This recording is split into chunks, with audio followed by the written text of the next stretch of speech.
Ladies and gentlemen, welcome to the podcast. If there was a pay-per-view tonight in anticipation for the Edge and Christian show that totally reeks of awesomeness. It's Lost in the Midcard. This is our WWE Fastlane review show. Some good, some bad, some ugly. We'll get into that in a minute. But once again, thank you to SpiderDuck.net for enabling us to be on iTunes and any of your favorite podcasting apps. All you need to do is search for Lost in the Midcard. Like us. Subscribe to us. We come at you with a show every Thursday morning and Monday after the pay-per-view, which is what you're listening to right now. We have a Twitter account right now, and if you go to @LITMC Podcast on the Twitter and like us there, we've got ourselves a nice little Twitter account there for all sorts of things, polls, such as thumbs up or thumbs down for Fastlane. We'll get to that, obviously, later on in the show. And also, you can subscribe to us on YouTube. And both links for iTunes and YouTube are on our Facebook page, facebook.com/Lost in the Midcard. And as always, I'm joined by my co-host. He is on the Twitter @RawFShowtime, as I am on the Twitter @JBHuskers, Mr. Matt Black. Matt, how we doing this evening? Doing all right. It could be better, could be worse. I think that might be the general theme of the entire evening. Could have been better, could have been worse. I'm a little bummed. Well, yeah, crazy grandpa ruined WrestleMania. But we should have all expected that going in. We were, we hoped against hope that Vince would see the light and do the right thing. But if history has proven anything in the world of Vince McMahon, we should have known better. So honestly, I don't think I'm nearly as mad as I would have been if I would have fully convinced myself to believe that something else was going to be the outcome. Like I said on our like we said on our prediction show, I voted with my heart instead of my head. So my head was correct. So I could be a lot angrier if I didn't already expect exactly what we got. I'm not angry because I'm still going to enjoy the fact that I'll see Triple H and Roman Reigns at WrestleMania. Obviously, I'm just bummed because my guy's Dean Ambrose. That's my guy. But as I said on Twitter after the match ended, I go, well, you know what? This lines up perfectly to a matchup I want to see at WrestleMania, and that's with Dean Ambrose and Brock Lesnar. And dude, unless that thing is a fucking Texas death match or some kind of gimmick, I have zero desire to see Dean Ambrose and Brock Lesnar in a wrestling match. Yeah, I don't think it's going to be. And even if it's a crazy no holds barred Texas death match, unless Dean Ambrose wins and gets a giant rub from it, I want nothing to do with seeing Dean Ambrose get squashed by Brock Lesnar in Dallas. I don't think it's going to be a squash. I don't think it's going to be a straight up one-on-one match either, because the chairs were involved. I think Lesnar's going to be of the mindset that you can't destroy me with anything. So bring whatever you want to the ring. Let's get crazy, type of deal. I think Ambrose would go over here maybe, but old Grandpapa Vince. Who knows with that, but still, I mean, obviously, I think it's clear that Wyatt's and Lesnar's off the table because they had nothing to do with each other ever since they lost to the Ryback crew tonight. Mm-hmm. So let's kick off the show with Edge and Christian. Edge and Christian show that totally reeks of awesomeness debuted on the WWE Network right after WWE Fastlane. And as we learned at the end of the show, episode 2 will be right after Monday Night Raw tomorrow night. And first off, I asked Matt, what do you think about my description of the show? I told Matt this seems like Wayne's World with Jackass and SNL. And I'd say a little bit of Tosh.0 as well. A bit of Tosh as well. Because I feel like the Shockmaster skit was pulled right from the the Web Redemption segments from Tosh.0. Yeah, I could see that. I thoroughly enjoyed the show. It's different. It's just all over the place, and it's great. I was expecting more. Really? I enjoyed it overall, but I expected it to be funnier. I feel tomorrow's show that they previewed for after Raw looks a lot better than tonight's episode did. I still don't get me wrong, I enjoyed it, but like I said, the theme of this evening, I thought it could have been better. So I didn't love it, I didn't hate it, but it was all right. It was good. But I expected more, and maybe it was still just me coming down from the disappointment at the end of Fastlane. I don't know. But it is what it is.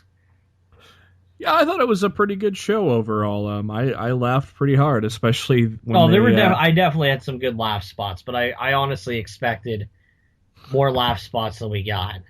I expected a little more out of the Vince and the throne scene, but I still thought that was kind of funny. I think honestly, I thought the only funny part of that was Vince asking of Christian, "Don't you read the internet?" Yeah. I thought outside of the random shit they were pulling up with the remote, I didn't think those were funny, but I thought Vince and Edge and Christian's interactions were pretty good, and I wanted to see the throne. Maybe they're building up to that throughout the season. I have no idea. I liked it when they. I did tweet out after they did it. Oh, Vince has been paused. Maybe Edge and Christian can save WrestleMania. I thought the segment early on where they're critiquing their debuts was great. I thought that was kind of funny, where they're making fun of themselves and making fun of of Edge wearing a Hot Topic T-shirt, and I thought that was pretty cool to kind of see their debuts, because obviously the theme of the show was firsts. Biggie has a good point about the third hour of Fastlane, though. I need to bring this up. Biggie sent out a tweet. It says, "Rule of thumb: Sheamus ruins everything." So it's Sheamus's fault that the third hour of Fastlane sucked. It did. It's all Sheamus's fault. That didn't suck because the main event was good. It was just the result. I have a lot of problems with the finish, and we'll get to that when we get there. But they're doing everything wrong with Roman that they do with Cena, and I'll explain what I mean when we get there. And it just really rubbed me the wrong way. And I like Roman, and I really want to like Roman, but damn, they did wrong by him tonight yet again. And what I said last week, or not last week, but on our preview show with you and Trevor, I said, I can totally see Triple H still holding the title, but I think they're trying. There's not a chance in hell Roman doesn't walk out of WrestleMania with that title. Yeah, they're telling that story, but they are force feeding that story down our throats, whether we like it or not. Well, at least now we just get it over with and move on, right? Back to Happy Land with Edge and Christian. Sorry, we're going to bounce all over the place tonight, folks. Deal with it. I thought the edit with the table for three was pretty funny. It was. It was clever. I enjoyed that. It was really clever how they put that together. But the best part was what they called it. I think they called EC dubs, Edge and Christian dubbing over stuff, and they pulled out this cheesy ass thing. I can't even remember what it's from WCW that involves Beach Blast or something like that. What is? I don't know if it was like just a commercial for a pay-per-view. I don't think it was an actual movie. Oh, was it like a for maybe a Bash at the Beach or something? I think I don't know that for a fact. I don't remember any movie, so I'm assuming it was just like a commercial for a pay-per-view, because WCW did a lot of weird, like seemingly highly budgeted commercials back in the like late 80s, early 90s for their pay-per-views, and I have a feeling this was along those lines. It was completely cheesy. The good guys were British Bulldog and Sting, and the bad guys were Harley Race joining Vader and Sid Vicious. I can't remember who the other guy was off the top of my head, Colonel something, but I can't remember. Old-fashioned guy with a cowboy hat, kind of like the dude. I think it was Colonel Robert Parker. Yeah. There you go. Good poll, Matt. Good poll. And so Edge and Christian dub over the dialogue for that, and I thought that was fucking hilarious. And then they said they're going to bring in Sting and Leon, aka Vader, to talk about it. And I thought they were really going to be on the show at first. I thought, wow, they're really going all out for this first show. You got Vince in it. Now maybe get Vader and Sting together.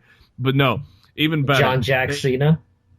Yeah, even better. They edit the table for three with DDP, Sting, and Vader. They edit it to where they're in the show and talking about it. I thought that was great. Poor DDP, he was left out. The intern interview segment I didn't like. It was a complete ripoff of the Chris Farley thing, like when he interviewed Paul McCartney. You know? Yeah. Well, we're going to continue to get that. That doesn't seem like a segment that's going away. Hopefully it gets better, but the one with John Cena was just kind of The highlight of my night was the Shockmaster. Of course, they replayed the. I love the fact that they got the guy. They went and got like Big Typhoon. They brought him in to do it. I appreciated that they went out and actually got the Shockmaster. I thought that added a lot to the segment overall, that it was actually him. That was awesome. And of course, they replayed the moment. And the story is that the Shockmaster didn't realize a 2x4 had been nailed across the wall at the bottom.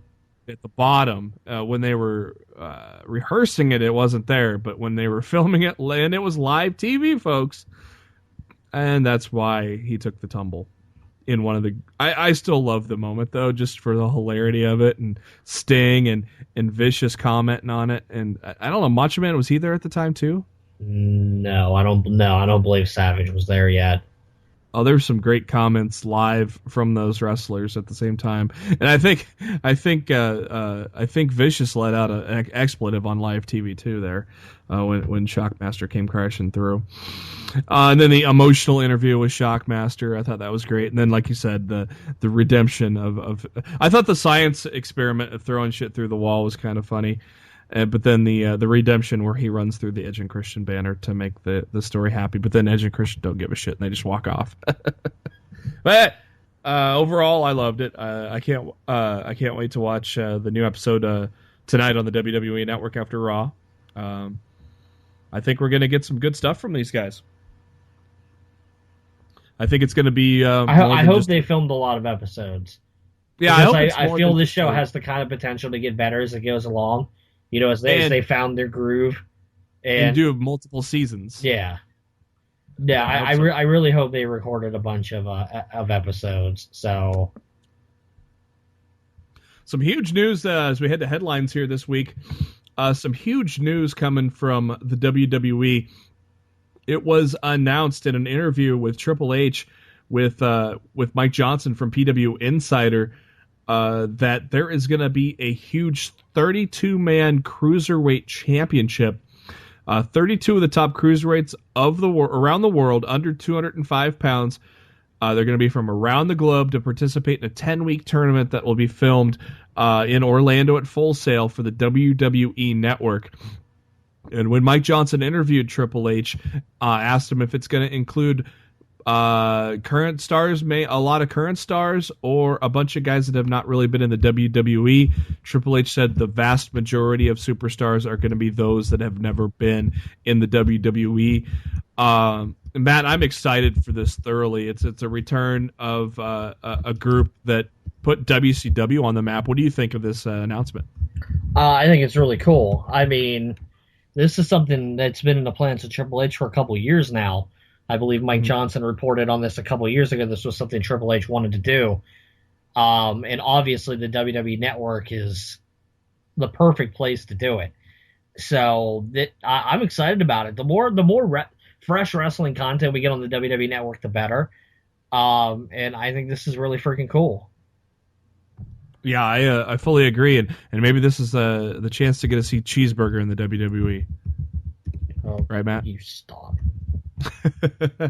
It is now official, signed on the dotted line. Reported this just this evening. Is Shinsuke Nakamura is now officially a member of the WWE family. And did you see the picture, Matt, with that Stephanie posted with him and Steph and Trips? I did. I've tweeted out a whole bunch of stuff for Nakamura this evening. I'm super excited. I'm super excited about it. How badass is that suit that Nakamura's wearing? Dude, he's awesome, man. He's pimp. That is so pimp. And so did you we'll put that out if we haven't already. It'll be on our Twitter page at LITMC Podcast, and also we'll put that picture up on our Facebook page, facebook.com/Lost in the Midcard. But it is now official, even though we knew the day would come, but still we were excited that the name is on the dotted line. So big news from one of our favorite podcaster. Well, it's actually not a podcast anymore. It's one of our favorite podcast. Don't piss him off. Yeah, I might get put in the Taz mission for that. We no hack alerts here, Taz. We're nothing but respect for your live video show every day on the CBS Sports Network. You're awesome, big fans. I'm putting Taz over, man. I'm putting them over. Threw the flag on me. I did. Well, I called it a podcast. The flag. Yeah. Do not call it a podcast. Taz gets very upset when that happens. The Taz show, a big news. The Taz show is going to go nocturnal, late night city. A special 3-hour Taz show special will be on April 3rd. Hey Matt, what's on April 3rd? WrestleMania. A 3-hour show post WrestleMania from Taz. That is going to be epic. It's going to be a great listen. Obviously, we'll have to catch that one on the flip side because we'll be too busy partying down the streets of Dallas with Triple H and his title. But how about this? John Cena is continuing to tease us, Matt. People need to stop looking to John Cena's Instagram as a source of any type of credible news. Because all John Cena is doing right now is he's being the ultimate internet troll, and he's trolling the entire internet wrestling community, and it's freaking hysterical. And the fact that people are just losing their shit over anything this dude puts on his Instagram is hysterical. The past couple of days, he has he posted CM Punk's avatar on Twitter, for one. And then he posted a picture of an old school Undertaker. Then I posted a picture of the dude from V for Vendetta, and then posted a picture of the Predator. You'll never see him coming. So lots of trolling from John Cena. John Cena was the driver of the pace car at the start of the Daytona 500 on Sunday, and interviewed about a potential return to at WrestleMania. He was interviewed, and John Cena said, well, basically, if you look at the Magic 8 Ball, it says ask again later. So again, John Cena trolling us even more. I don't think he's ready to count himself out yet. He's insane. I put it in my my WrestleMania card. I'm still saying no. I put it in my card. It's gonna happen. The King of Dong Style, Joey Ryan. Congrats to Joey Ryan, as he is now engaged to be married, and he's engaged to independent wrestler Laura James. But the current Lucha Underground star, Joey Ryan, he did it in the middle of the squared circle. And if you look at his Twitter account at Joey Ryan Online, Matt, I don't know if you've seen this or not, but he has a video he posted on Twitter, and it's at a bingo hall. Yeah. All the jokes about ECW being in a bingo hall, there is still independent wrestling being wrestled at bingo halls. So don't knock the bingo hall. But congrats to Joey Ryan.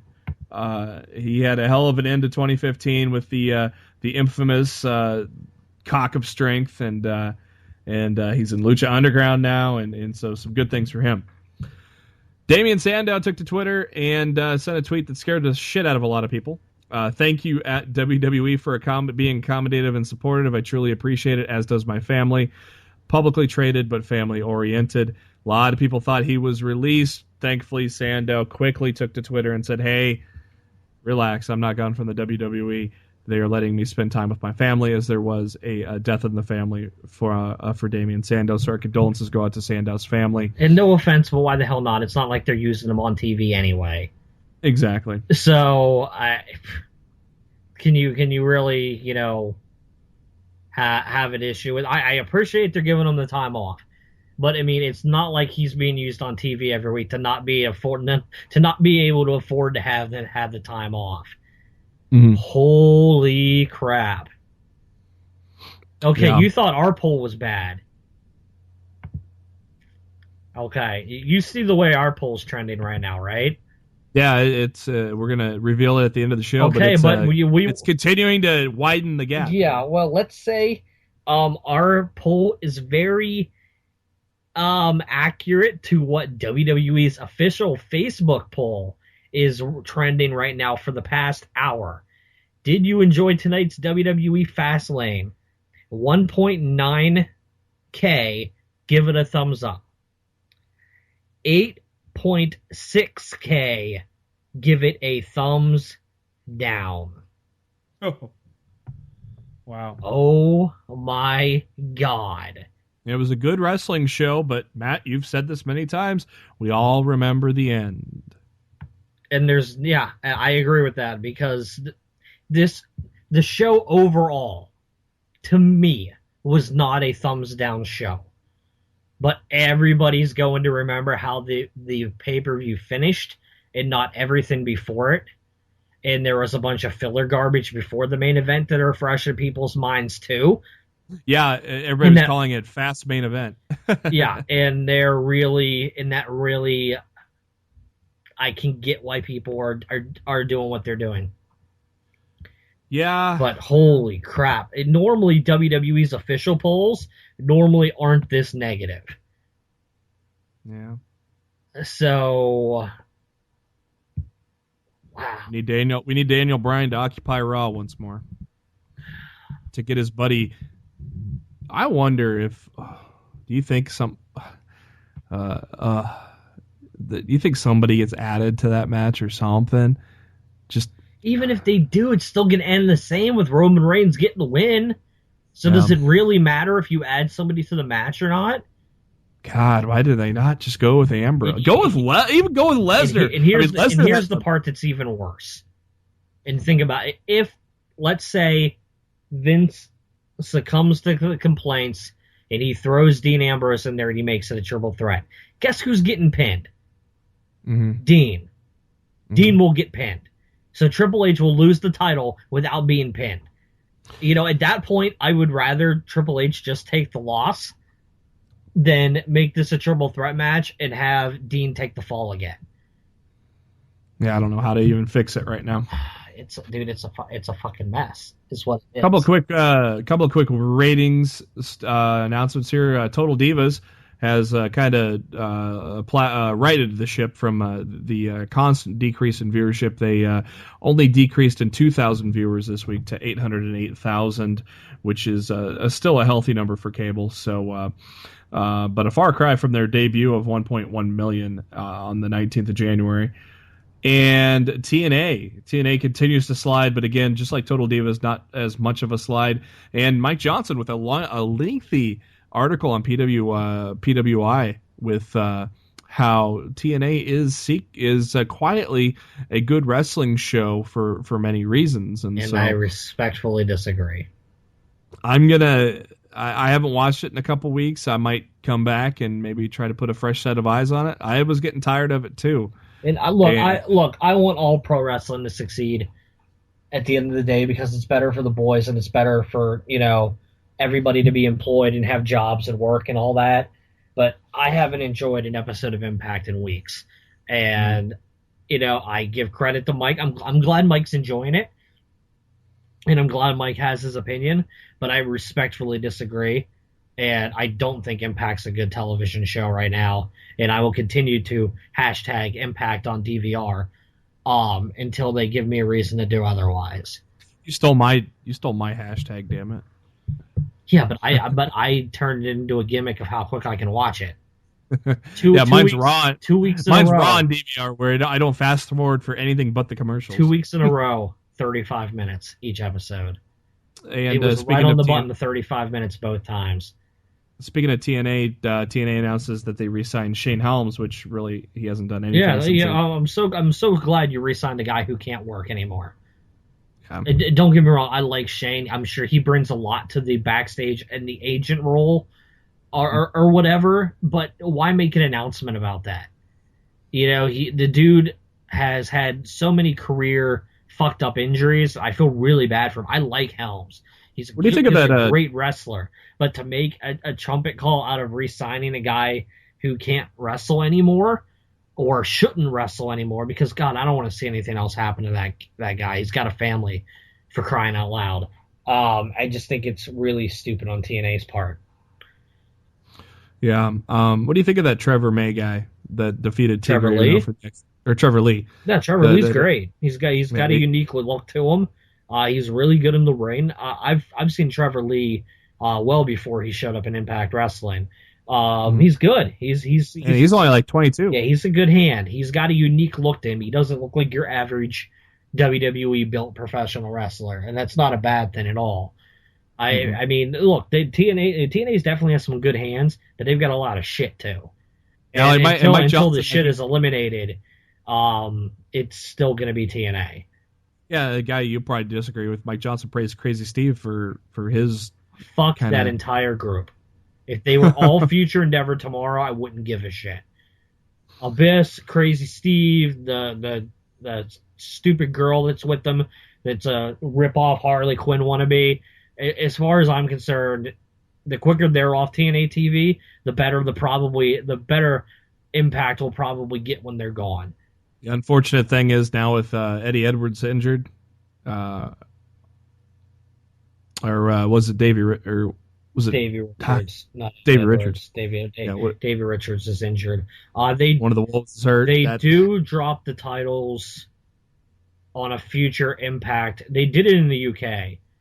So it's coming up. They lose the titles. And I don't even care if this is a spoiler because whatever, it's TNA. They lose the titles to Beer Money. Beer Money cashes in the briefcase, Money in the Bank gimmick, and it wins the tag titles for them. So that might. What came first? Money in the Bank or Feast or Fire? Oh, Money in the Bank. Did it? Yes. I figured. Making your $10 worth even more when you're paying it to Vince and the WWE Network just announced earlier this week. Episodes of ECW on TNN are now on the Vault section of the WWE Network. They had aired from August 99 to 2000, and unfortunately only ran 59 weeks because TNA dropped them, citing that low ratings were the deal. But it was pretty cool to finally, for me, I think it was almost my first taste of ECW. I don't know about you, Matt, but it definitely wasn't my first taste. But it was certainly the easiest access I had to the product.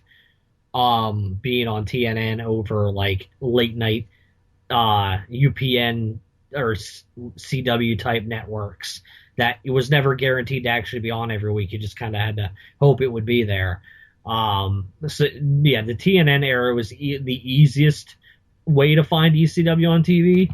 Unfortunately, by the time they got there, the company was already, in a lot of trouble. Oh yeah. So, and that was one of the nails in the coffin right there, losing the TV. Well, it cost them a lot to be on that TV too, which I think honestly, at the end of the day, might have been the reason why done more harm than good. A lot of checks were bouncing at that time. WWE.com looks new and fresh, and came with a very good article, a great read. I suggest that you take a look. We'll cover it here right now. It's called The Big Bang, the untold story of the WCW pay-per-view that almost happened. What this was, everything was in place for a pay-per-view to occur on May 6th, 2001. It was basically going to be the relaunch of WCW under Eric Bischoff and another company, Fusion. And the WWE.com with a great article about it. And basically, the ad was pretty generic and basic. It just said the creation of the new WCW. And it didn't reveal much, but Bischoff had been putting this together for many months. A new commentary team had been chosen, and they were talking to networks like FX to air the new WCW. They were getting guys like Goldberg to come in, and so it sounded like a fresh ideas to right a ship that just went tits up in a historic fashion. And it was it almost, especially if they talked to Diamond Dallas Page about this, and he goes, he thought it was a done deal. He was going to go to the WWE, but he didn't want to leave his good friend Eric Bischoff high and dry, so he stuck around, thinking this was basically done. And this all kind of started back in 1998 when it became apparent to Bischoff that Time Warner didn't really want WCW to survive any longer. They were reallocating budgets that had already been approved and such things. And actually that led to Bischoff's departure in 1999. And when he came back, he saw that it was definitely the writing was on the wall for this. And basically the problem was, the pending marriage between WCW and Fusion. They had to have a spot picked out because they couldn't be under the Turner umbrella. That's where FX kind of came into play. And to save money, they were just going to basically do weekly tapings out of the Hard Rock Cafe in Vegas instead of trying to pack a large arena, because the once big WrestleMania for WCW in Starrcade had 7,000 people in the building, which is insane. So they figured if they move out into a smaller arena, hey, and Matt, what show goes to a small arena and constantly produces every week? NXT. But Bischoff said they're gonna shut down and relaunch, and and had basically 6 months of creative to write, to get in advance. They could get everything in set for the Big Bang pay-per-view that they basically call the big return, for WCW. And so they're going to get a new commentary team to make it a fresh look. ECW had just folded, so they were looking at Joey Styles to get into to the fold, and asked for a play-by-play guy. Rumors were they were going to hire Jerry the King Lawler, who was not with the WWE at that time. But Styles said, I'd love to bring in Don Callis, which was the color commentator with Styles on the ECW pay-per-views. And so just a crazy, crazy story that I don't know. Were you aware of this at all, Matt? I was aware of some of it, but not all of it. I thought it was a pretty neat article with a look back on all of that. And honestly, I really hope that's what the new WWE.com is all about. Stuff like this. Give me in-depth pieces that are interesting, and give me a reason to go to WWE.com daily, because they haven't given me a reason to go to that website daily. And God, I couldn't even tell you in maybe the Attitude Era. So and what's cool, I don't know if you noticed this or not, but as you scroll down on the page for that article for the Big Bang, you'll notice a little drop down of video that says 12 superstars you didn't know competed in WCW, and you could click on Damon Stryker, which was Edge, and click on that. It takes you to the network where you can watch his debut in WCW. Yeah, they do some cool stuff. And so, basically the story goes that as they're getting ready to lock things down with Fusient, another thing went down in that same day, and that was AOL purchasing Time Warner. With new owners to the company, everything was going to be looked at with a microscope, and AOL Time Warner examined the assets and basically, saw how much money that WCW was losing at this time, and so that they couldn't get the sale official yet. Well, once that bombshell dropped that AOL was buying Time Warner, that basically said, hey, that's it. There's no network for them to support. TNT was going to go to a more drama-based network, and TBS was going to focus on comedy and sports. And so canceling Nitro and Thunder just basically kind of killed a lot of things. And unfortunately, that killed the big deal of where we could have gotten a fresh new WCW to compete with WWE. And of course, Nan, we fast forward to the moment we all know, and that night in Panama City, Florida, where it was announced that Mr. McMahon had bought WCW in a move that shocked the whole wrestling foundation. No, it wasn't really that shocking, because they announced it days ahead of time. True. On WWE.com. I mean, just the fact. I'm talking about just the fact that it happened. Yeah, okay. I'm just saying, like, people didn't go into that Monday night, like, unless you were living under a rock. Yeah. You didn't go into Nitro and WWE that night, not knowing that WWE bought out WCW. No, because Vince came out on Raw right off the bat and said it. And then, of course, we got the swerve that made it to a storyline where Shane swooped in. They really squandered that story. It could have been so good. Oh, the invasion storyline, yeah. So, oh man, they fucked that up so hard. I think the biggest thing was they didn't. If they would have had Goldberg and Sting, I think it would have been more. Do you think if they had Goldberg and Sting, there would have been maybe more of an effort to tell a better story? No, because I think in the end, Vince would have still buried him. Oh yeah, of course. And I think it would have ended the same time at Survivor Series. Because Vince is just an idiot. But the invasion angle did bring us one good thing, and that was the return of Stephanie McMahon with a new set of cans. And she, I guess, purchased ECW, which probably made Paul Heyman cringe, but he was involved in the story at the time. Yeah. So he was getting a paycheck. Let's just say this happened and we have a fresh new product that Eric Bischoff is running, probably going to take a fresh approach to things and actually probably build stars. How do you think the wrestling landscape would have changed if the new WCW got off the ground, if the Big Bang happened, basically? I think everything would be different right now. Honestly, especially if WCW would have prospered and survived and they would have kept their fan base, I think everything would be different right now. For the better or the worse?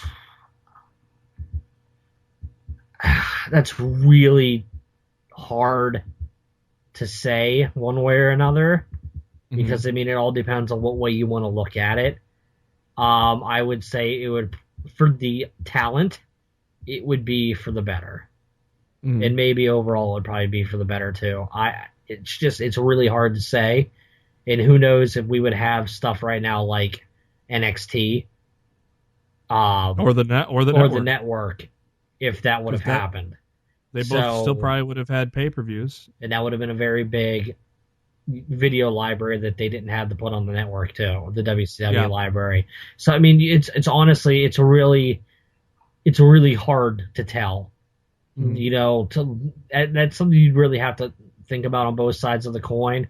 I would kind of lean on, I think the wrestling industry as a whole would be better. But I don't know. I mean, you never really know. But yeah, who knows? Yeah, great story though. I'm gonna put it up on our Facebook page, facebook.com/LostInTheMidcard. And we'll eventually get it up on our Twitter as well at LITMC Podcast. But definitely read it. And like Matt said, if this is a testament to what we're going to get with the new WWE network, bravo. You know, because there's a lot of cool stuff on that new website. Like I said, the little videos where they show Rob Van Dam, Triple H, Edge, Rhino. I think Sabu, a bunch of guys that you didn't. Well, us hardcore fans know, but maybe some of the casual fans did not know that were in WCW. So some pretty cool things, pretty cool little videos there to see. And the funny one is, watch the Rob Van Dam one. I don't know if you've seen this or not, Matt, but it is Robbie V is what he's called, and he fights Vinny Vegas. Oh my! Yeah.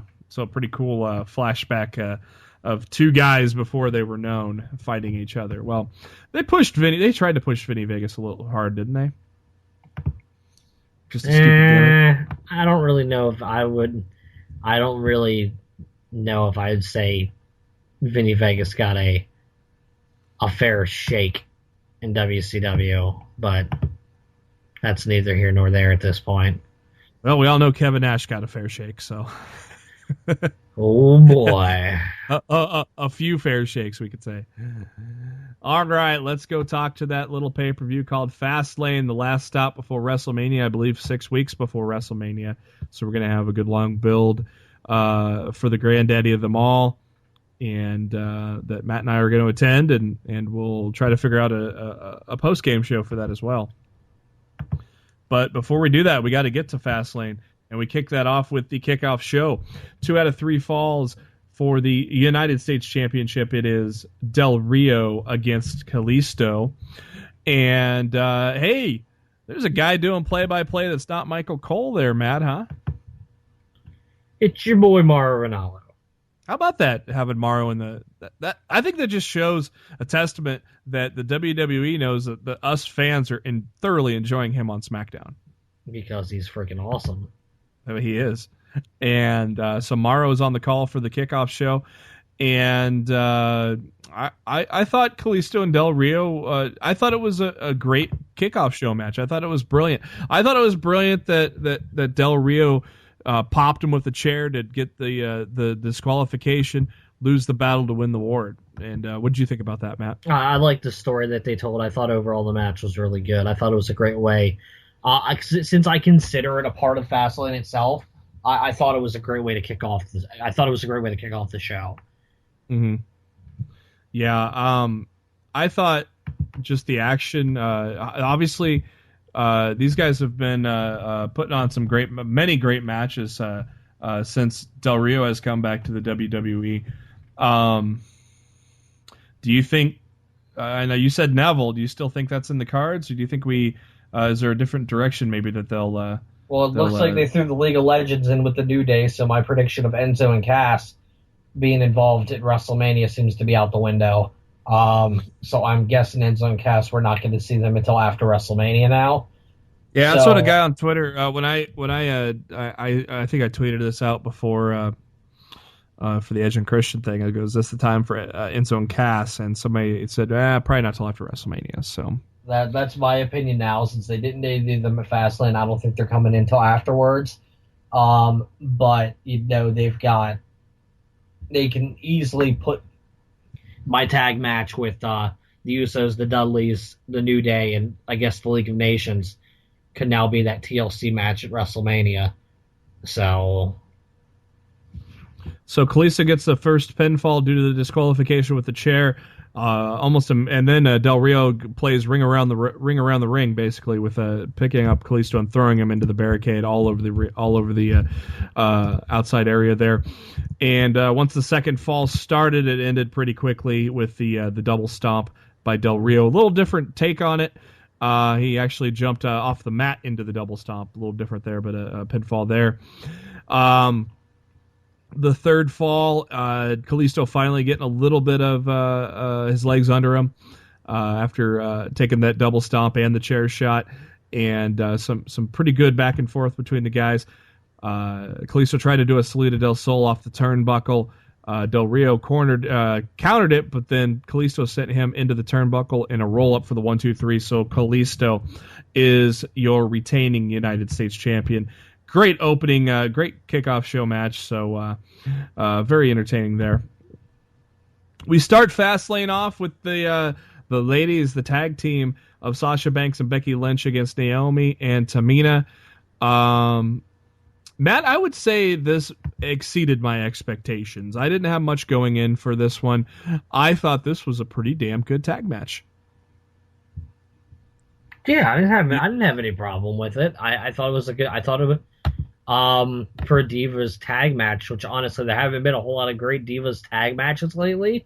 I thought it was really good, and I thought it was a perfect complement to the United States title match, and it showcased the women's division on WWE's main roster very well. Mm-hmm. And well, maybe this opens up some eyes. Get some with all the divas we have on the roster. Maybe eventually a tag team division, or just a tag team championship can be. We don't need to have an entire division of diva tag teams. You can just kind of have teams form and take on champions and such. I think it'd be a great addition for the ladies. But Sasha Banks, Becky Lynch, dual submission moves for the end there. So no teammate turn yet, but of course we'll probably get the triple threat for the title at WrestleMania. But for now, Sasha Banks and Becky Lynch are good friends. So they showed Machine Gun Kelly at ringside, and I was hoping that Kevin Owens would throw him through a table again, because they showed him right before the Kevin Owens and Dolph Ziggler match, and this one. I don't know, Matt. It was good, but we didn't get the epic kind of. We didn't get the epic near falls. Ziggler taking the 3 count after the first pop up power bomb. I was like, that's it. It did go 15 minutes, but honestly, I thought it was the best match those two have had in the last month. I really enjoyed the match. I thought. It was probably my overall favorite match on the show. So I just thought take the that ending, for what you will. I didn't say the match. I didn't say the match sucked. The ending just didn't. I wanted to. I think I just wanted a little more from the ending. I don't know. I like the fact that they show that the pop up power bomb is the end all be all move. And when you get hit with that, you don't get back up. And I like that. So I didn't have an issue with that, and that ending the match at all. And but yeah, these guys have been putting on a good show for us for the last couple of months, at least six or so matches. So probably the finale between these two for now. And as Kevin Owens looks to WrestleMania, and we'll figure out who his opponent there is. A lot of us predicting maybe AJ Styles, which would be epic, a little bit of epic. And I love how he threw the belt down on the table there right in front of Cole at the end of the match. We get ourselves Ryback and Big Show and Kane backstage, hyping themselves up for the 6-man tag match that not many people cared about. Is that about accurate, Matt? Pretty much. I couldn't get excited for this one at all. I like Big Show, I like Kane, I like Ryback. The Wyatt family's good, but this just did nothing for me. Outside of the fact when I was very shocked at the finish.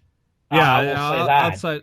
Outside of the fact that I went whoa when Ryback pinned Harper, but yeah, so Big Show, Ryback, and Kane win, and the unstoppable. God, these guys were billed as unstoppable. Take out Lesnar, take out Taker, take out Kane, all that. They're winning matches left and right now, and then they lose to these guys. Well, I will propose this to you. Yes, sir. Does this make my predicted match of Ryback versus Goldberg more likely? I don't know. Why would Ryback have gotten the win? Yeah, but he got a clean win over a faction that was arguably pretty damn hot at the moment.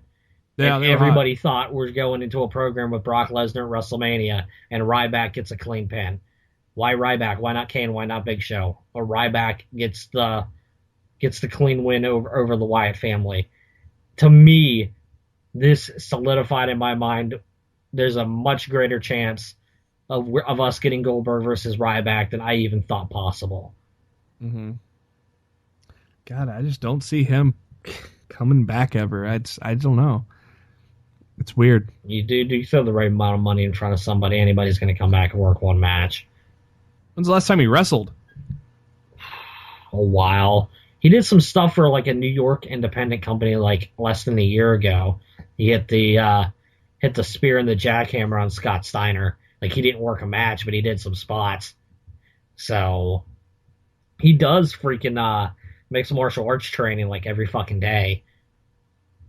which you can. So use, the obviously. dude's in fucking shape. It's not like he's in any type of bad shape or anything. He should be able to go in there and work a match. Like it's not like he has to come back for a year deal or anything. He just has to come back and work one match. Mm-hmm. They after the match they announce about tomorrow's Raw. It's going to be an emotional Raw where they hand out the Vincent J. McMahon Legacy of Excellence Award. You think it's going to be emotional? I think it's an angle. No, they said emotional on the thing. I don't buy it. How do you see this as an angle? Well, to me, it's either one of two things. Yeah. One, they're gonna give it to Triple H, and Roman's gonna come out and ruin it. Or two, they're gonna give it to the Undertaker, and whoever the Undertaker's opponent at WrestleMania is going to come out and challenge him. So, in my opinion, it's one or the other. It's either going to Triple H for Roman to ruin it, or it's going to Undertaker for his challenger to be revealed for WrestleMania. And honestly, I'm not really sure what side I'm on right now. I'm kind of leaning towards Triple H at the moment, but it very likely could be for the Undertaker as well. Here was my initial thought on it. I thought this was what people thought the Warrior Award was going to be, where they recognize an employee. No, the way they're talking about this is not a legitimate thing. This is a gimmick storyline angle. Kicking off Raw. Kicking off Raw, erase that for me. Yeah. I think it's if you put a gun to my head right now and I got to be right, I'd lean on it going to Triple H. Because he's the COO, he's the champion. And as I said, he deserves. You could have Roman come out and ruin it, and try to. Heaven forbid they've got 6 weeks to try to turn Roman into Stone Cold Steve Austin again, and not John Cena. Yeah. So honestly, they have that has to start tomorrow night, and that, honestly, coming down and destroying the award and beating the shit out of Roman's beating the shit out of Triple H is probably a good way to start. But that's how they got their start. That's how they got their start, was him beating the shit out of him at TLC. Yeah, but honestly, that's what they need to do. That's how they've got they've got 6 weeks to turn Roman Reigns into a badass again. It's going to be hard because the booking of Fastlane and Royal Rumble did this man zero favors. Nope. Divas Championship. Woo! Ric Flair out with Charlotte against the challenger Brie Bella. Brie Bella wearing the kick pads that Daniel Bryan wore at WrestleMania 30, which quickly led me to believe, is Brie actually going to win this title? Man. Dummy. Yeah. I told you the only way she was winning the title was if they were retiring her and the title. I had a gut feeling that the card wasn't going to be as smooth as we thought it was. Well, that's where the Wyatts lost. That's where that bump in the road came from. This match was kind of sloppy at times, but I thought overall it was decent and solid. I thought it was good. Not as good as the only issue I had with the match was the ending. Because the ending ended up being awkward because Charlotte was supposed to push Brie off in the single leg Boston Crab, and freaking Charlotte didn't push off, so Brie had to propel herself into the ropes. So that looked bad, but that was on Charlotte. That wasn't on Brie. No. So the ending was awkward, but that was Charlotte's fault. I thought the match itself was really good and probably one of Brie's better singles matches to date. I thought it was a little sloppy at times, but I liked how she incorporated the yes lock. I like how she used some of Nikki's moves. I thought that was awesome, and that's probably why it looked good on Brie's end. I just thought it was a little sloppy at times, but overall a solid, good match. I like the tag match a little better though. But yeah, as Matt had mentioned, she had her in the yes lock, which then turned into a single leg Boston Crab, and then some funny weird stuff happened where Brie got ejected, and then Charlotte took that into the figure eight, which Brie tapped out of. Even though she could have probably reached for the rope there, Matt, but I'm kayfabing that, ain't I? You kayfabing son of a bitch. But they gave 13 minutes for that match. I think they gave over 10 for the tag match, didn't they? I think all the matches, for the most part, got a decent amount of time tonight. Honestly, I think each match should have gotten a couple minutes more.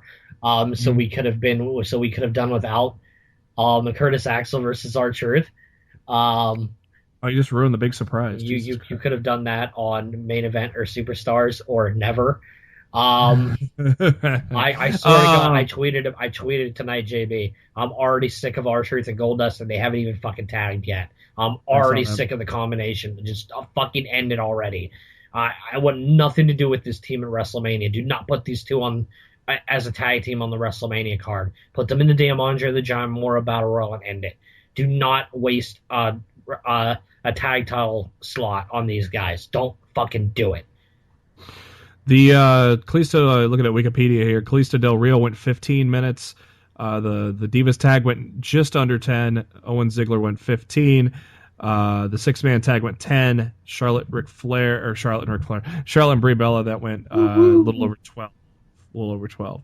Let's take a break from Fastlane to jump into our 5 count. Our 5 count is a top 5 list that we do every month after a pay-per-view or for our pay-per-view review show. And this month, it is our tribute to Daniel Bryan, our favorite Daniel Bryan moments in NXT and WWE.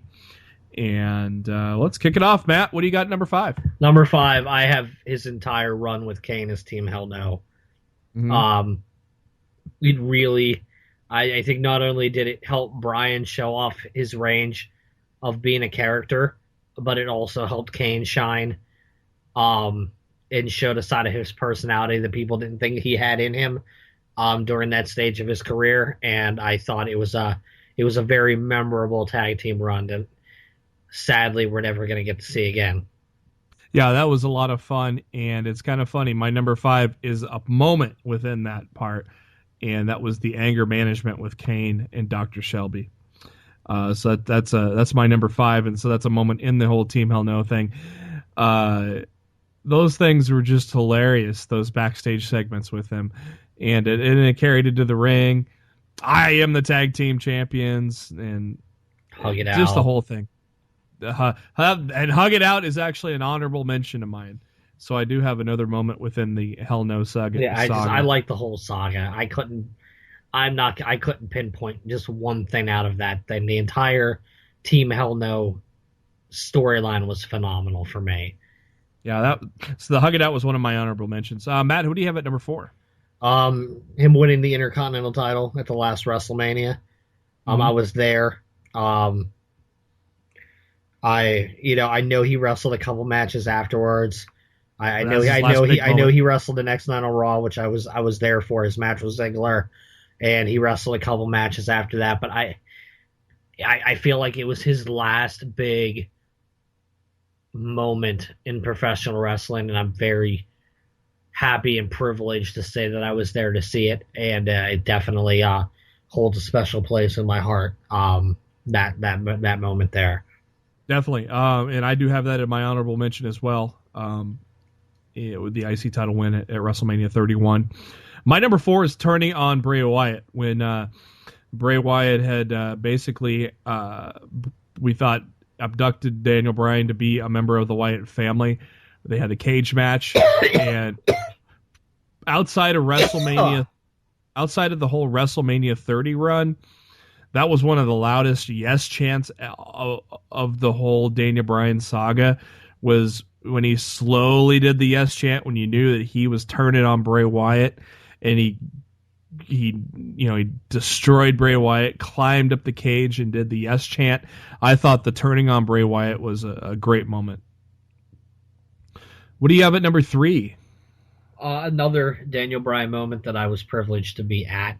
TLC, when he cashed in his Money in the Bank contract on the Big Show, and really started getting behind his, yes type gimmick, and I am the world heavyweight champion. And I thought that was just another defining moment of his career where I thought, maybe WWE is actually gonna let this guy be something.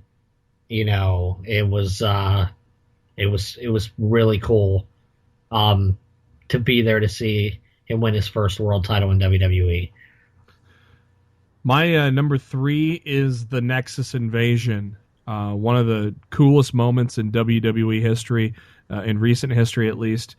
And Daniel Bryan was a part of it. Unfortunately, Daniel Bryan probably didn't like the aftermath where he got fired. Which is why it's not on my list. But it's still, he was involved, and it was one of the cooler moments in history, and still iconic, the old tie choke and Justin Roberts. So it was still a great moment and pretty cool to see this group just tear the shit out of the company. So that's why I have it in at number 3. What do you got at number 2, Matt? His first title win against The Miz when he won the United States Championship. Mm-hmm. Let's face it, when he came to NXT and he was paired with Miz, all fans of Bryan Danielson were like, is this guy even going to get a fair shake in WWE, or should we just be happy that he's here and making good money? Like, are they really going to do anything with this guy? And letting him win the United States title from The Miz, I thought was a very big moment for him. And I really felt it set the foundation that Daniel Bryan was there with the company to stay. And I thought it was a very important defining moment of his career that, he had finally made it. Yes, he was there in NXT, and yes, he was signed, and all that was great. But the validation of winning a championship, I thought meant a lot. And I honestly think, similar to when AJ Styles captures his first WWE championship, be it the US, the IC title, tag title, whatever, I think it'll be a very important moment in his career as well, when he's validated with the WWE title. So I think it was a very important moment for Daniel Bryan, and I think it'll be a very important moment for and AJ Styles as well. Yeah, I had that in my honorable mention as well. Just the validation, and we all know Styles is we didn't know they had the back of Daniel Bryan. We know they have the back of AJ Styles, and you know why? That's because of Daniel Bryan, most likely, don't you think? I would agree. Yeah. Speaking of which, did you see Kevin Owens' tweet tonight? No. All right, let me send this to you. This you're going to be pretty happy about this. He said, "Where are you? Where are you, KO? I know I retweeted you. There it is." He pulled a Ryback and deleted it. Hey, dweebs. If AJ Styles ever comes anywhere near my #IC title, I will take him out in less time than it took me to toss him out of the Royal Rumble. Ooh, burn. So there's no reason for him to put out a tweet like that unless that means that they're going into a program for Mania. So excellent. There you go. I mean, as I said, I called a fatal 4-way with their Fastlane opponents involved, Dolph Ziggler and Chris Jericho, but it might end up just being 1-on-1. I guess only time will tell. Who put that on their card? You did, JV. I did. I'll put you over when putting overs due. That's why I even brought up the tweet. I didn't have to bring up the tweet. I could have kept quiet, but I put you over. See, John Cena's taking on John Cena and Undertaker. It's gonna happen. Dude, I really don't think he's ready to come back. What do you put in there instead? Ambrose? As I said, I would have fucking Nakamura. I would have. Well, as I said, I would have put in Roman Reigns, but he's no longer an option. Nakamura would have been amazing. What if Taker takes out Reigns and earns the title shot? I just fixed it. WrestleMania. Yeah, I wish. Undertaker throws Roman Reigns into oncoming traffic. And no, okay, we're not doing that. Calm down, McMahon. Shut up. But no, right now you got to. If Dave Meltzer is correct, and we know Dave Meltzer is wrong more than he's right, he claims that the opponent of The Undertaker at WrestleMania is not a current WWE superstar. So that would lead you to believe that his opponent is either Goldberg or Sting. And if Goldberg's locked in with Ryback, maybe Sting's healthier than we know. Sting is a current superstar, though. No, Sting is not a current superstar. You wouldn't? No, I would not consider Sting on the WWE roster. He's a legend that's going into the Hall of Fame. I do not consider Sting part of the WWE roster.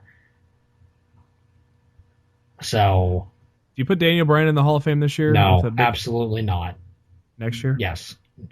You have to have a headliner every year.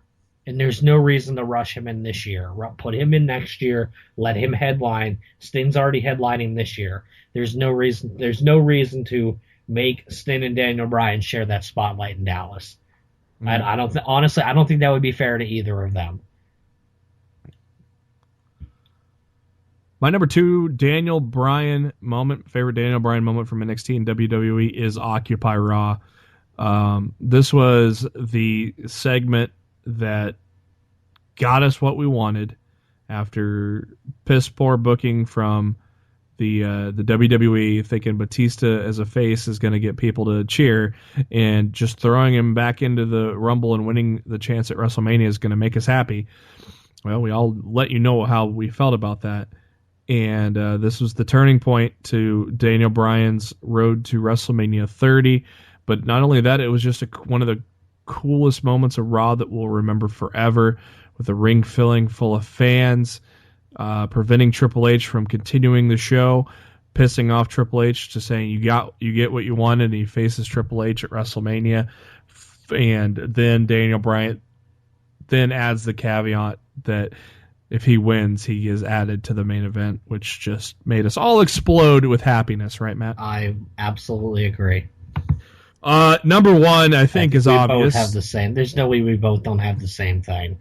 Yeah, WrestleMania 30. Exactly. The title win. The whole thing. The whole Triple thing. H match. The Triple H match was phenomenal. The triple threat was phenomenal. The moment was phenomenal. Your own thoughts, too. Yeah, it was amazing. I know I go back to the well on 3 out of 5 of these moments, but I was there at WrestleMania 30 in the Superdome.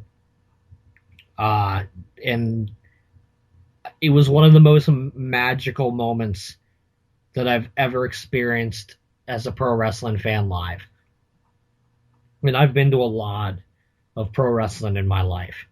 And I can't think of a more magical moment than Bryan's title win at the end of WrestleMania 30. The energy coming out of that arena when we left that night, it was unlike anything I've ever felt. And I've been to the Garden, and when the first time I went to the Garden, I thought I never felt anything like the Garden before. And WrestleMania 30, that moment, moved things to a different level. So it's definitely, out of all the WrestleManias I've been to, WrestleMania 30, hands down, was my favorite to attend. And it will always hold a special place in my heart for many reasons. Yeah, phenomenal moment, and no way that cannot be number 1 for sure. Let's bounce back to Fastlane, the match that woke the crowd back up. AJ Styles, Chris Jericho, the rubber match between these guys. And I was hoping for a little longer of a match, but I was still pleased with the match. I thought it was phenomenal, pun intended. I think these guys did a lot of great move, counter move type of thing, acting like they've known each other pretty well, as they've fought a couple of times recently. And there weren't any kind of jaw-dropping crazy spills. You didn't need it with this match. This was wrestling right here. And I thought these guys gave us a great show. I loved how Jericho was rubbing it in the face of AJ by slapping him a lot. I was surprised that Jericho kicked out of the Styles Clash. So are they making the Calf Crusher the number 1 thing, and Styles Clash is just a novelty item? Well, I think in the land of the giants that is WWE, I think the amount of people that Styles will be able to actually hit the Styles Clash on is a very small percentage. And I don't blame them for wanting to emphasize the Calf Crusher more than the Styles Clash. But I think it's something that he'll use for both. So I don't think it's necessarily a bad thing. I really enjoyed the match. It was much better than their first. I don't think it was as good as their second. Yeah. I would go second, third, first as far as their match series goes. I felt there was a couple spots where the timing was off in this match that prevented it from being the definitive best match of the three. And again, I feel that those spots fell on Jericho. I feel, and I don't want to cast aspersions upon Jericho, but I find it quite odd in the two matches that AJ is scheduled to go over that Jericho seems like he's off a step, and the match that Jericho's booked to win is easily the best match of the three. That's all I'm gonna say. I don't want to bury anybody, but that's the thought that was left in my mind. That's the thought that was left in my mind when this series was over. That of course the one that Jericho got to go over on was the best match of the three. So, and I like Calf Cutter better than Calf Crusher, but Vince didn't come up with Calf Cutter, so we get Calf Crusher. Well, it's gone by three different names. It's gone by Calf Slicer, Calf Crusher, and Calf Killer, and they went with Crusher. So they went and Mauro Ranallo stated that Calf Crusher is a legitimate name of the move in MMA. So it was Calf Cutter in Ring of Honor, I think. So that was the Calf Killer. Oh, was it? Yeah, it was Calf Killer in TNA and ROH and New Japan. It was called Calf Cutter on something. I don't remember ever being called the Calf Cutter. Post-match, Jericho pulls Styles down after he was celebrating on the turnbuckle. I was expecting the heel turn here. I'm not going to lie. Jericho clenched his fist. Styles like, you want to go some more? He's all down for it, but Jericho shook his hand in respect. And so there you go. Now we get to the cutting edge peep show and gigantic ovation for Edge and Christian as they come out. Honestly, there's really not a whole lot to talk about here. No, I mean, let's call a spade a spade. This segment had one purpose, and honestly, that purpose was not put over very well. And they're really going to have to try to hit this home on Raw Monday night. This segment was done to complete the turn of New Day into a face group. Mm-hmm. That's what this was for. The New Day is like, I know it didn't come across like that, but I know WWE booking when I see it, and I know what they attempted to try to do here. What that segment was done for was to turn the New Day face. So now they need to hit the note home on Raw Monday to solidify the fact that the crowd realizes that you're supposed to cheer for these guys now, that they're no longer the heels. And it's perfect now because not only do they have the League of Nations to go with, but they got heel Dudley's Wyatt to go with too. And I don't want to talk about Wyatt's right now. They're heels, yeah, and they can be attacked. Pretty cool little flashback as you get Tony Chimmel introducing Edge. That was funny. So I think he put a little extra ooh into that too. I thought it was kind of funny.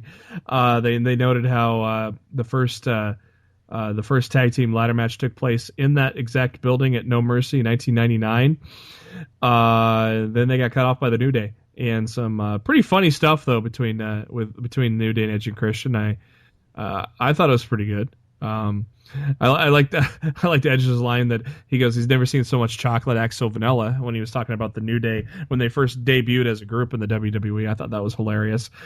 Then Christian makes a joke about Kingston losing his fake Jamaican accent. And then Edge gets to the point where he said basically if Edge and Christian had a baby with Beyonce, they'd be the New Day, basically saying the New Day is ripping off Edge and Christian based on so many similarities. And but yes, and then so pretty fun exchange between them. I liked it. Did you like the exchange at least? It was fine. I felt the entire segment felt relatively flat and almost borderline forced. So they went down the tag team saying, "Oh, can they beat these guys?" No, and then they went into the League of Nations and they were called Hot Garbage or the League of Booty. I like that name, and that led to the League of Nations coming out, and then yes, basically the face turn of the New Day that wasn't executed well, but basically at the end, all five guys kind of joined together, celebrating, whatnot. So, It was funny at times, but yes, we were hoping for a lot more. We were hoping for Enzo and Cass too, but no. I just wish the segment would have come across better. Then the Social Outcast came out. I'm like, oh, this is where we get Enzo and Cass. Yeah, I know. I was hoping for that too. No, R-Truth comes out. And at that point, I just wanted to put my head through a wall. R-Truth, Curtis. No, folks, this is not Velocity. No, folks, this is not main event. This is a pay-per-view match between R-Truth and Curtis Axel. It went 3 minutes, thankfully, as they continue teasing the Goldust thing. Goldust rolled Adam Rose into the ring, which made Truth have to dodge him, and then went into the old roll-up from the Axeman. But hey, the bright side of this, Matt, the Axeman gets a pay-per-view win. And I hear crickets. Number 1 contender match, and I liked that old Heyman grabbed the mic for the introduction of Brock Lesnar. Yeah, Paul Heyman channeling his inner Michael Buffer. And number 1 contender faces Triple H at WrestleMania. Dean Ambrose, Roman Reigns, Brock Lesnar. The beginning of the match was predictable, where Lesnar just dominates the shit out of everybody. I thought it was a very good match, Matt. Just the ending. It was brutal. The finish was every reason that people hate John Cena was implemented in the Roman Reigns. He was put in the Kimura for about 2 minutes. Chair shot. He gets powered out. He eats like 4 fucking chair shots, and all of a sudden he's okay. Hits a spear, and 1, 2, 3, the match is over. Mm-hmm. It was so paint by numbers, John Cena-esque, that it made me want to vomit. Mm-hmm. And that's the main problem I had with the match. Not even so much as the fact that Roman won, but the way he won was. Because we're both on the wagon of being fans of Roman Reigns. Dude, you know how much better it would have went over a lot better with him pinning Brock. Yeah, it would have been more legitimate. Yeah, I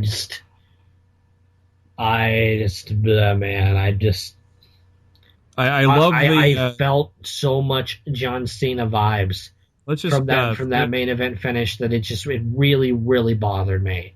Let's just forget about the ending real quick and go back to the match itself, which was great. I thought it was great. Finally, it took a while, but finally Reigns and Ambrose team up and did the old Shield powerbomb through the Spanish announce table.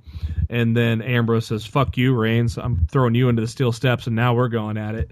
And then they go at it for a while, which is great. And then they see Lesnar stirring, so they go, "Hey, let's go put him through the English announce table." They forgot the French table. The French table survived. How did the French table survive tonight? I have no idea. I'm baffled.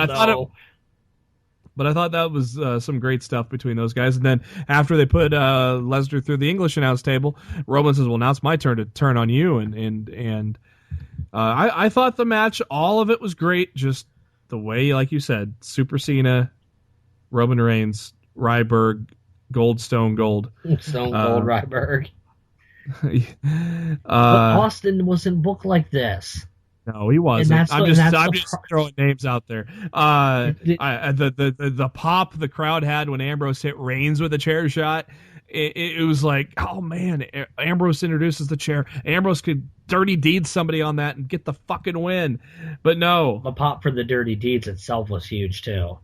Yeah, which with the close fall, which Reigns kicked out of. Yeah, well, I'm not trying to remember that part. Yeah. But yes, Matt broke down basically everything that Super Cena Reigns did, and it makes me so mad because this is all Vince's fault. We didn't need John Cena 2.0, nope. and that's what Vince. I swear to God, if I could do it without getting arrested, I would walk right up to Vince and I would smack him across the face, and I would ask him why he's so fucking stupid. I seriously would, and it's mind it's mind-numbing how absolutely dense and stupid this person is. I feel so bad for Roman Reigns because he does not deserve the shitstorm that's coming his way in 6 weeks in Dallas. It's going to be hell for him. And I don't know. They have 6 weeks to fix what they've done to him at Royal Rumble and Fastlane. And I don't know if they can do it. Is it more Vince out of touch, or is it more publicly traded company? No, it's Vince. It's Vince's obsession with booking in his comfort zone and going back to the well over and over and over and over and over and over again. That's the problem. Yeah. If Vince does paint by numbers booking, and he's done paint by numbers booking since the 80s. The only reason the 90s changed is because he was forced to change and he let other people basically take control of his product. He had say in it, but he didn't create it. And this is back to being Vince's creation, Vince's final call, and that's the problem. Because Vince is right back to booking like he did in the 80s. And it's a problem. It's an absolute problem, and they are hurting Roman so bad, and I hate it because I really like Roman, and the dude's busted his ass, and he's worked super hard, and he totally deserves to headline WrestleMania, but he should have never lost the title to begin with. Roman Reigns should be heading to WrestleMania right now to face Brock Lesnar for the WWE Championship.